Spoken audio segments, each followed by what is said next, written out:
What's up, you guys? Welcome back to Sweet Beat TV. I'm your host, Sienna Leone, and today we are on the pink carpet for iHeartRadio Kiss FM's Wango Tango. We're going to be catching up with some performers, actresses, actors, and so much more. So stay tuned.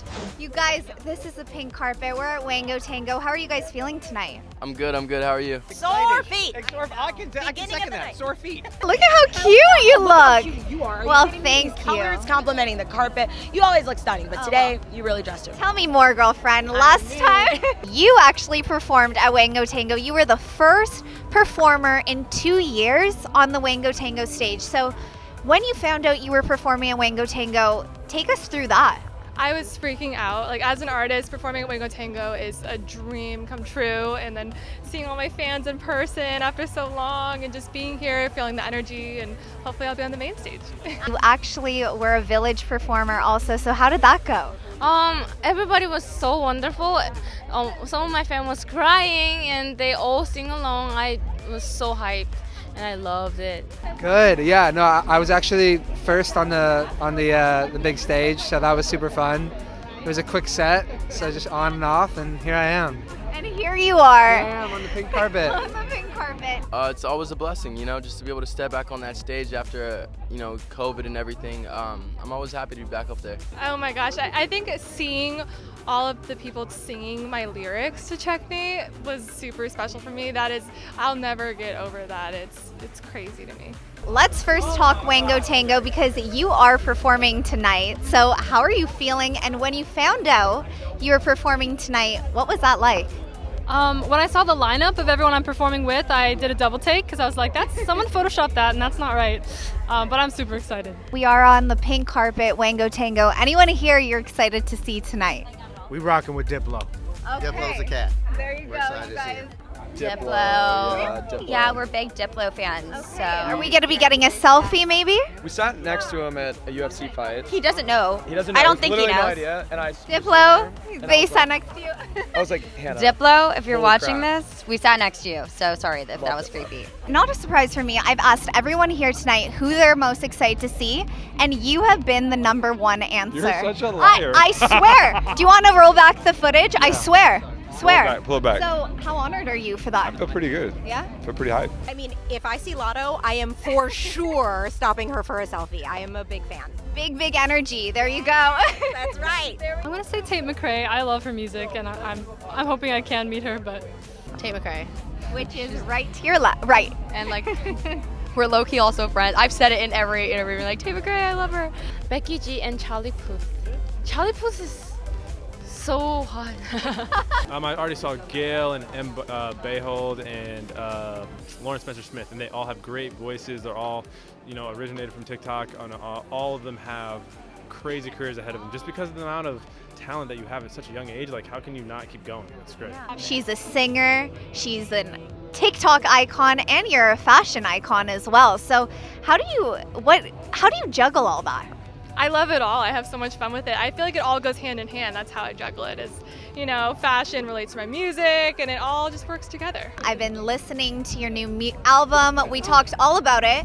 But Tate, when I talked to you earlier in the month, you said your favorite songs on I Used to Think I Could Fly were What's Your Problem and I Still Say Goodnight. So I want to know, has the answer switched?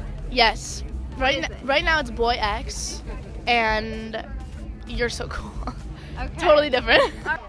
Working with these huge names, any advice one of them has given you that stuck with you and you've taken through your career?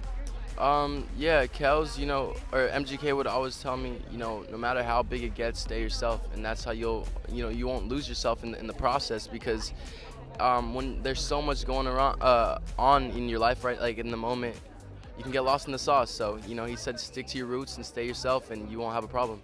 But let's talk your song, ABCDFU. I mean, blew up. Looking at that song, it took you to some high numbers on the charts. So did you ever think when you put this out, this would be the reaction?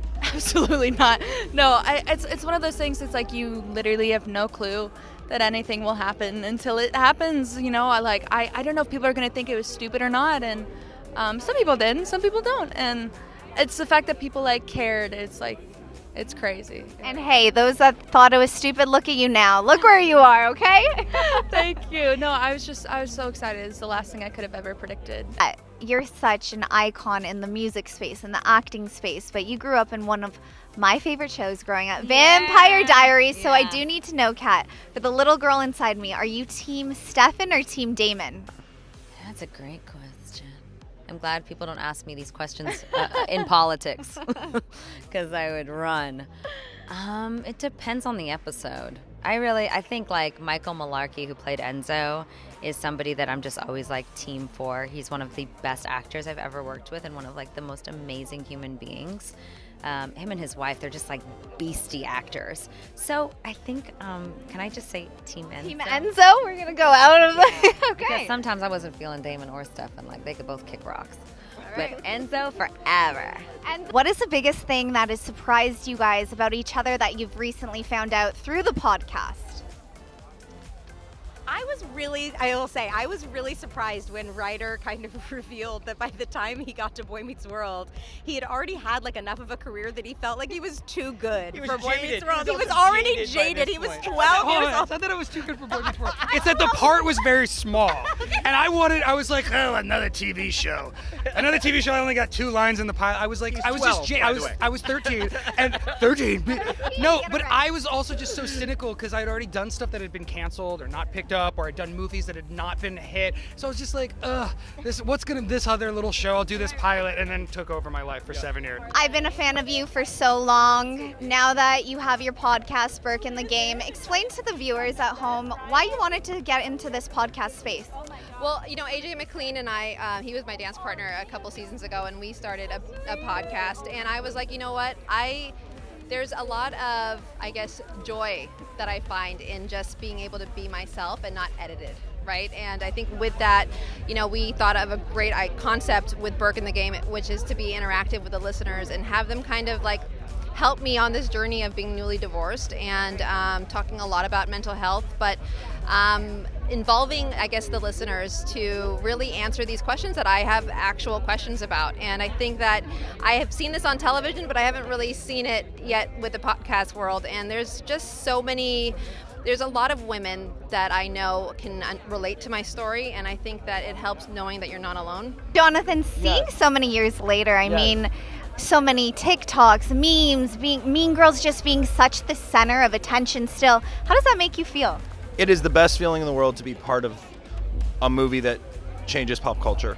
It is the biggest honor, and it is the biggest just thrill to have all the fans, not only the fans that you've had that have loved the movie forever, but the new fans that are the new generations that are getting introduced to it. Like, the people that watch it when it came out are now in like 35 to 40, and now their kids are watching it, and the moms and the daughters and the whole families are like quoting it together. So there are very few movies that do that, and to be a part of this one, it's the biggest blessing ever. Your new song, Best Lover. So I want to hear about this.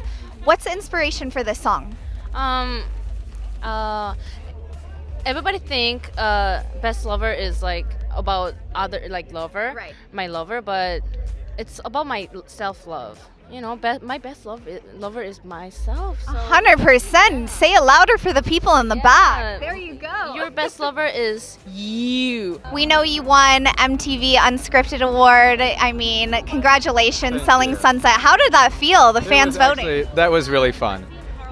You know, just to be up on stage with all my friends and Chriselle winning for Best Reality Star. It was just a really fun night. We all went out afterwards and just partied. It was cool. Something I'll remember. Last time I saw you, we were at the premiere of your movie, Crush. So seeing the fan reaction, how was that? It has been so overwhelming. So like, I have been blown away. The fans have been absolutely loving it, and I don't know, fans are like Crush too. I'm like, I'm not mad about it. I mean, I don't know anything about that, but if that were the case, I would love that more than anything because I'm so close with the cast, and I'm just so happy people are loving it. And it is Pride Month, so I'm just so happy that people have a feel-good movie that just is all about expressing yourself and loving your sexuality and being surrounded by, you know, allies as well, which is incredible. Let's talk your music. You just put out 100 sad songs, so how's that doing? Doing great. I think the best part about releasing music in general is just sharing a new idea that you thought of. and I'll just continue to do that for as long as I can. I love doing it. It's one of my favorite things to do. You said you're using TikTok to get your song out there. How's that process? Are you liking the TikTok game? Is it annoying? To be honest, I invented that. You know what I'm saying? Like, I was the one that got in the car. Like, anytime I see like Khalid get in the car and sing a song, I'm like, that was me. Anytime I see Halsey get in and make a video, I'm like, my bad.